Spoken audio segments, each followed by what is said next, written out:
Well, welcome back to episode 3 of season 2 of the Communication Mastery podcast. Good to have you with us. I hope you enjoyed the last episode. We're going to try to have a guest every other episode or so through this season because we learn so much just from those conversations of what it's meant to other people to learn more about communication, to understand how to relate better to one another, and see the fruit in their lives in lots of different settings. Today it's back to just me again, and I want to talk a little bit about communication forensics, because sometimes, very often actually, if I'm honest, people come to me because they're having a challenge with communication and they can't figure out what it is that's missing or what it is that they need to change. Of course, if you're not willing to change, then I can't really help you. But if you see an issue and you want to see it come out differently in the future, there's usually something we can do when we use communication forensics. So I wanted to talk a little bit about some of the tools we've got available, some of the things that we do if you find that situation in your settings, or if you know someone else who's struggling with communication. And it can be in any setting. I tend to focus most on business settings, helping teams be most effective. And my heart is very much for small and medium-sized businesses where they maybe don't have the budget to do big stuff, but they do need to have the help to be more fruitful in their own settings. And when you're a small or medium-sized business, those challenges in communication can really make a difference if they're resolved or if we find ways to address things differently. So with communication forensics, well, let me give you this week's takeaway for a first off, because this is the foundation for why I'm talking about this today. Any relationship can be improved or strengthened with help.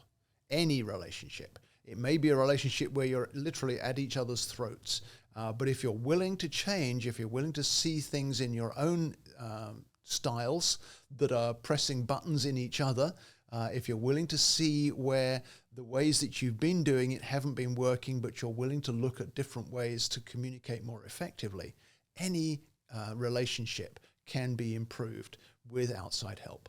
And that's why I do what I do. So when we have a communication issue or something that needs to be resolved, it may not be one-on-one, it may not be in a romantic relationship, or it may not be in a boss-employee relationship, it may be a work team, or it may be a volunteer team.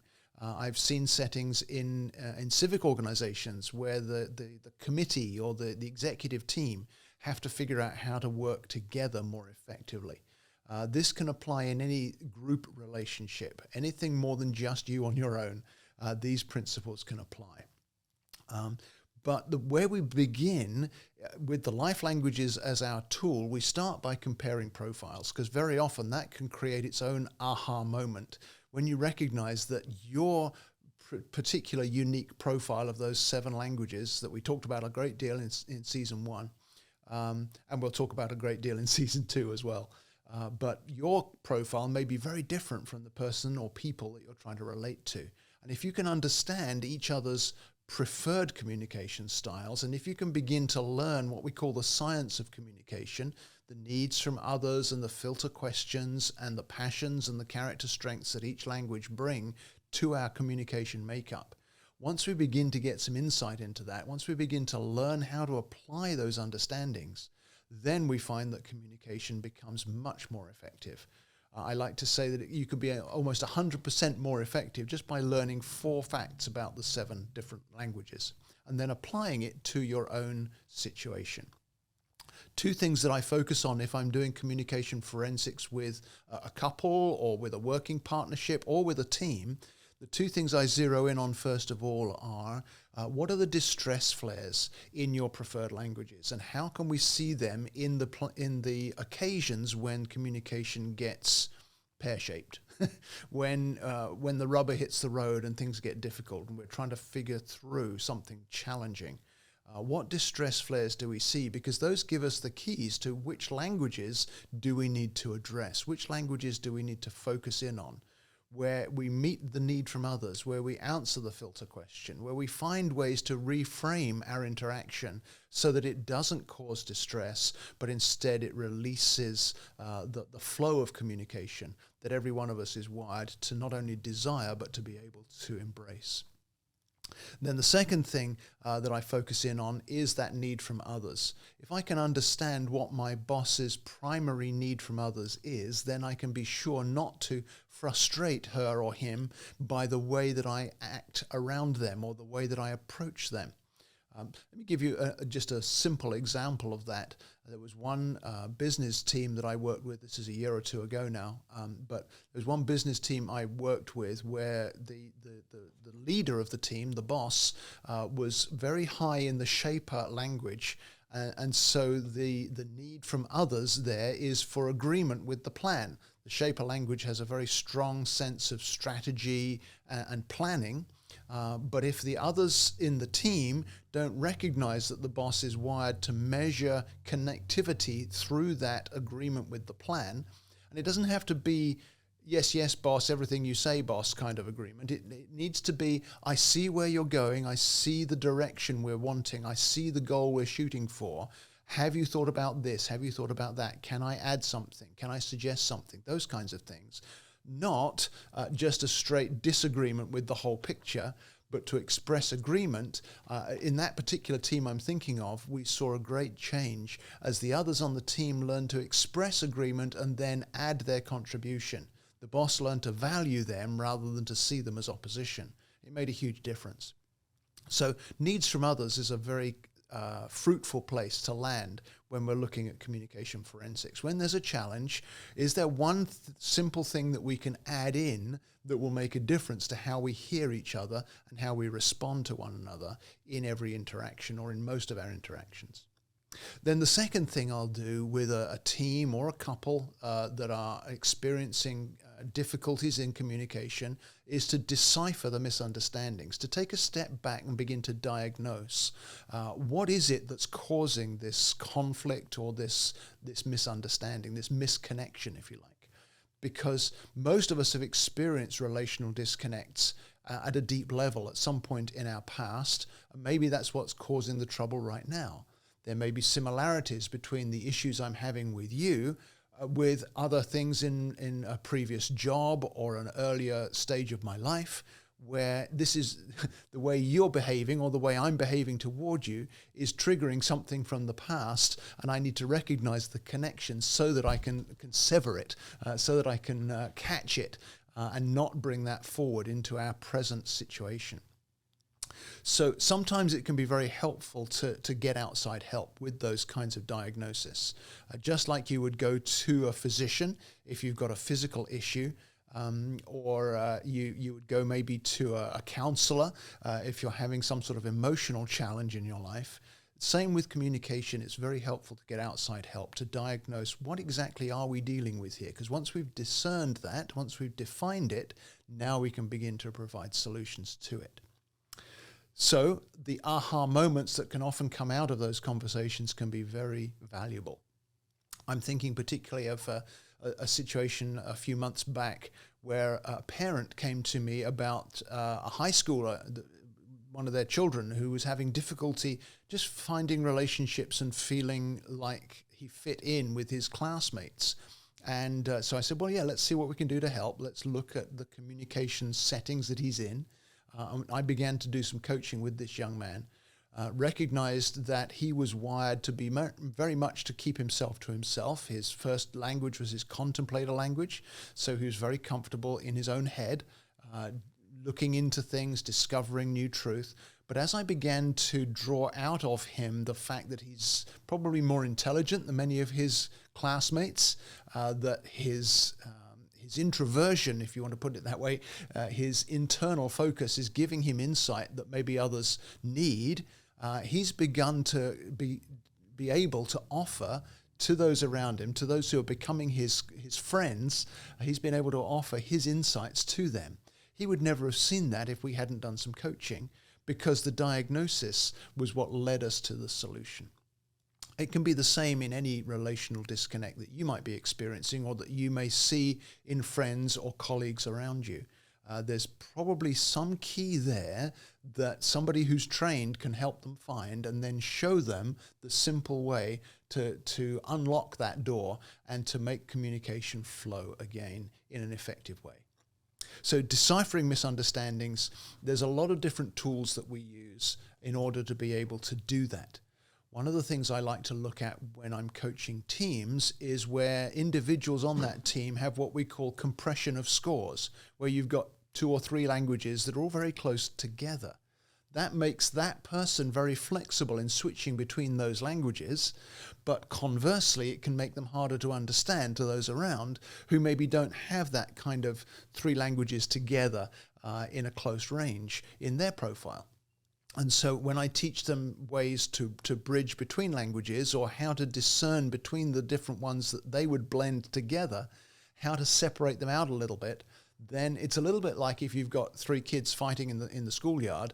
If you can kind of separate them out and hear from each one in turn, now you can begin to establish what was going on, who was upset, who started it, who's going to resolve it, that kind of thing.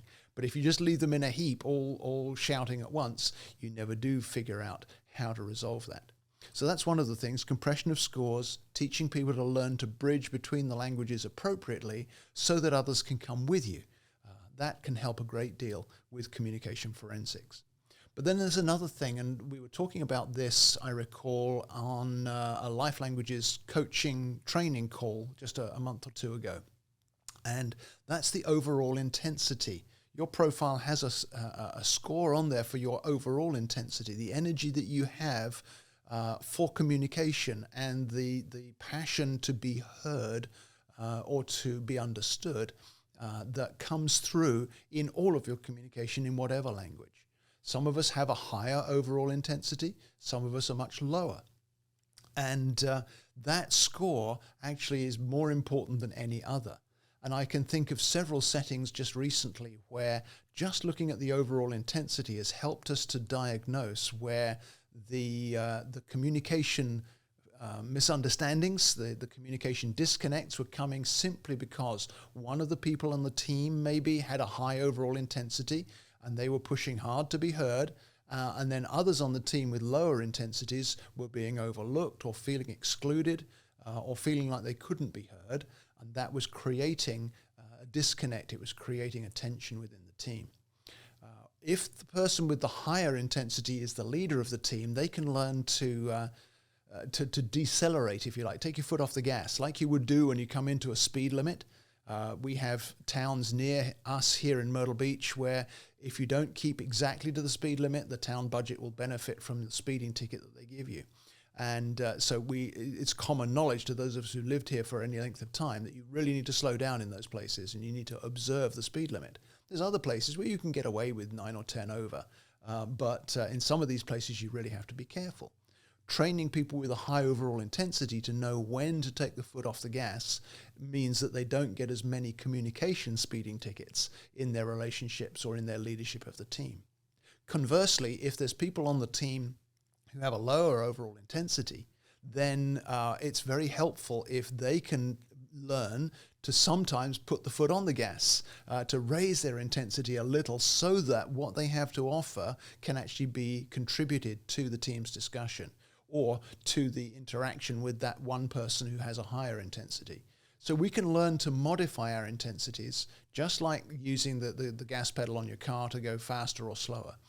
We can learn to adapt or adjust in a particular setting, and that's another way that I love to help people. It's one of those key communication forensics that can make such a difference when there's a challenge, when there's a conflict. When I'm looking at groups, again, thinking more in the business setting here, we can start using tools like crosstalks.